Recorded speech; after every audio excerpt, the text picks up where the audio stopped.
Happy Monday, guys. Welcome to week 2 of continued education. Exciting stuff. Where's the sound effects, right? Theme music, background sounds. I don't know. Anyways, Mr. G with you. It's a chilly Monday to start us off, but we are going to hit it hard, right? I already have people coming to me telling me they already finished their week 2 work. So that's a good sign. That means you guys are already doing it. Last week, as I already said in my little message on Friday, a lot of you got a lot of stuff done, and I am so happy to see that. Thank you so much for taking that step. If you hadn't figured out what the R&R meant on my little assignments, it means review and recap, because that's what we're doing. We're reviewing the stuff we learned over the course of the school year to prepare you for next school year. So just keep going. This week is just like the rest of these are going to be, which are not too hard because you already learned this stuff, hopefully. Now, we had some confusion last week concerning the Google Classroom and getting access to the notes, so I fixed that by emailing all the notes to everybody in the 6th grade class. You were shared a Google folder, so make sure that you have checked your email to find that. Hopefully you can. But it has all the full notes that were given over the course of the school year, as well as some other very important information. So check your email for that, the school email.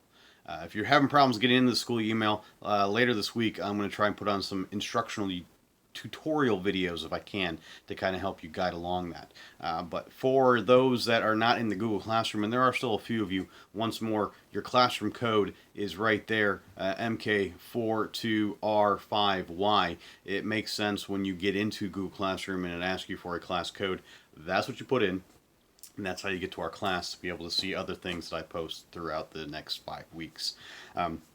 Going through the stuff that we're gone in this week, which is, from what I see, ratios and rates, as well as statistics and probability. That was topic 3, or topic 4 and topic 5. So some things I want to make sure that you remember. For topic 4, which was ratios and unit rates, we had some basic information when it came to the ratios. First and foremost is that it was a comparison between two like things, this versus that. So it could have been written in 3 different ways. Remember, this to that, this colon that, or this over that. Now, when it's written in a form of this, we can consider it a fraction. And once that becomes a fraction, well, then we can start simplifying.